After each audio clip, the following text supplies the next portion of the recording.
Hey everyone, Chris here from Doi Setup in northern Thailand. This is a popular tourist destination for travelers coming to Chiang Mai. Just up above is a beautiful temple where there's a heap of tourists, but what I've done is I've tried to avoid those tourists. I've come down the path, I've gone past the meditation center, and I've come down to this quiet and peaceful area in the woods. And the reason why is because this week's video is going a little bit more introspective. 2 weeks ago, you might have seen my video on how to be a digital nomad, where I laid out the framework and basically gave you guys a bunch of different choices about how to choose your path, because there's no one path when it comes to being a digital nomad. And I got some great feedback from you guys, got some great comments, questions, and there was one in particular that has inspired this video, and I'm just going to read that for you now. So Gabriel Demoro says, "Great video, Chris. I'm really enjoying your channel. I would personally add another point to your list, which is to do some inner work and truly understand who we are,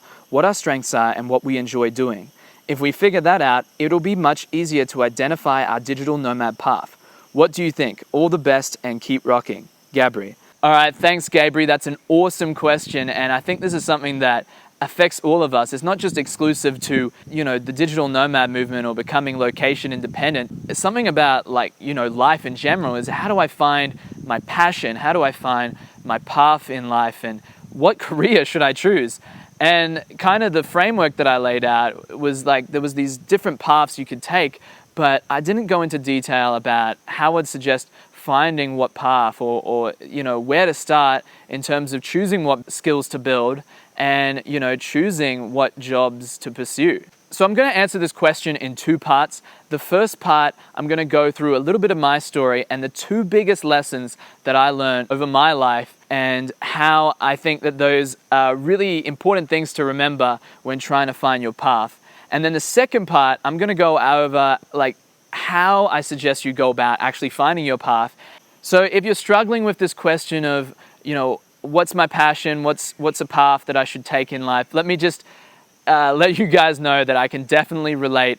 When I came out of high school, I was pretty lost. So this is something I struggled with for a few good years after high school. And how I tried to approach this issue was, I read a ton of books about how to find your passion, and I kept a journal and I wrote down all my ideas and basically tried to work it out on paper. And I found that this really didn't work. And it wasn't until I discovered the digital nomad movement that it really pushed me into making a decision on a path to pursue and going after it. And I think that's the biggest thing that you need to do. And that leads me to lesson one, is that you only know what you want to do by actually doing it. So I had this whole book, I had my ideas, and these were basically assumptions. And the only way, turning these assumptions into actual knowledge was to go out and test it. So to continue using my story as an example, after I left Australia, I was working as a remote web developer for 2.5 weeks. But after that contract ended, it was only a 4-month contract, I was left with, well, where do I go now? And I actually tried a bunch of different things. I went through the whole discovery process again, and now I'm actually doing marketing, which I had an idea that I think I would have been interested in, but I'm now actually doing it and really enjoying it. And that goes to show that you really have to test your ideas, test your assumptions, and you only learn by doing. But there's a second big lesson here, and that is you never fully quite know. You might think that you've found it, or you might think the grass is always greener on the other side. You found this path. I enjoy this work, but there's certain parts I don't like about it. And honestly, I would have just continued going with web development as long as the opportunities were good, which they were. But what happened was this opportunity came out to do marketing, and I took it. And then I learned, wow, I actually like this marketing stuff probably more than doing web development. You never fully quite know. For example, I had Ali from PsychoTraveller on the channel last week, and she's got this great video about why I chose travel over a career. Definitely check it out. I'll link it here. But there's this part in it that I really like, where she talks about how she asked her dad, what do you want to be when you grow up? Or what do you want to do with the rest of your life? And even he didn't know the answer. He was like, I don't know. Even at 60, you might not know the answer. Do you know what I mean? So don't be so hard on yourself, you know? Like, it's all a discovery process. You're never fully self-aware. I mean, some of us are lucky, you know, that they have this talent and they develop it in high school and they go through the whole life.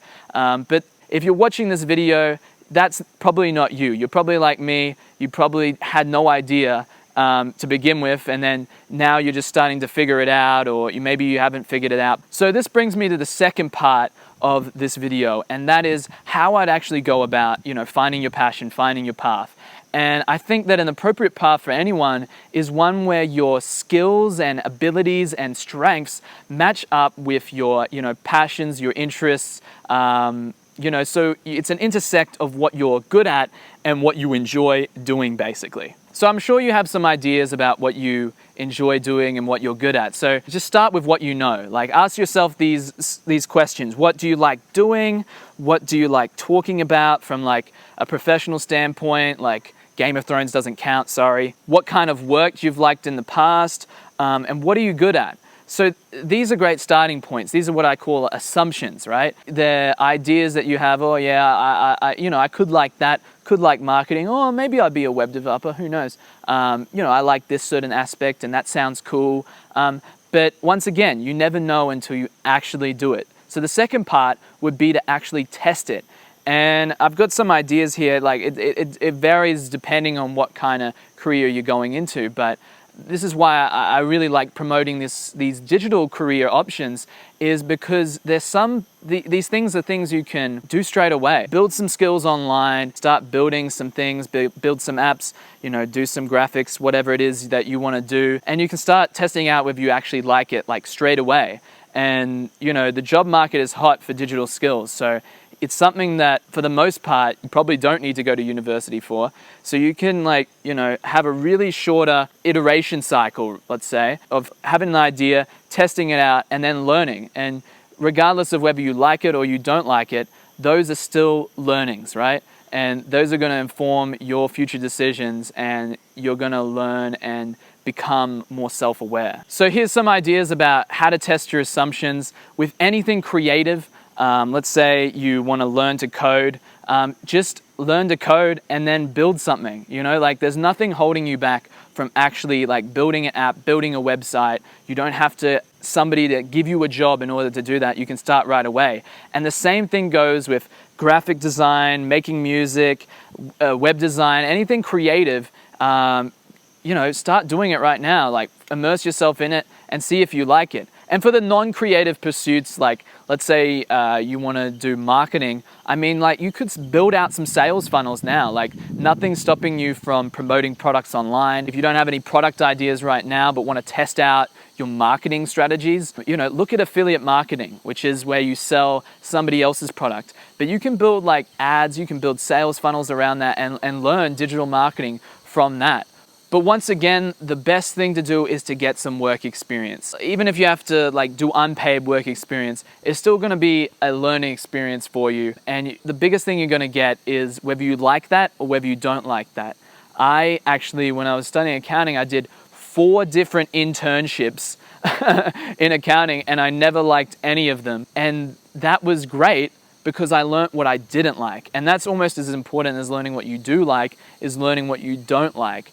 So you can basically tick that off the list. And I'm so glad and I'm so fortunate I had those opportunities to do the internships, because later down the track, if I didn't do those internships, I probably would have pursued a graduate career in accounting. I would have been like in this job where it's not lasting for 4 weeks, it's, you know, permanent position. And I would have been like, oh, damn, I don't actually like this. And that would have been a much harder position to pivot from. If you can learn earlier what you like to do or what you don't like to do, that is the best thing. If you can cut down on that cycle, you're going to learn a lot faster and you're going to find your path much quicker. Some people get a bit upset that I knock on university so much, but you know, especially if you're doing a digital career, you don't want to wait 3 years doing a broad topic degree and then start work where you're doing a specific thing and then you learn, oh, I don't actually like doing that. And especially with finding out what you want to do, university for most people doesn't actually provide that self-awareness. It's a lot of theory and it doesn't have a lot of practicality, which is why I don't recommend it. All right, guys, I hope this video has helped you guys. The main thing to remember, of course, is that you have some ideas about what you want to do, but the best thing to do is go out and test it. You never know until you actually try it. And then the second thing that I want you guys to remember is you never will fully know. So go easy on yourself, but still try and test some things, and try and test some things in the shortest space possible. And what we're trying to do here is build that self-awareness, know more about ourselves, know what we're good at, what we enjoy doing, so that we can find an appropriate path in the digital world or in any career path that you want to do in life. And again, if you want some tailored advice, you want me to apply what we've just talked about to your unique, specific situation, hold you accountable, help you along your journey in a tailored fashion, definitely check out my coaching page at christhefreelancer.com/coaching. And as always, if you liked this video, give it a thumbs up. If you hated it, send me a comment, tell me why.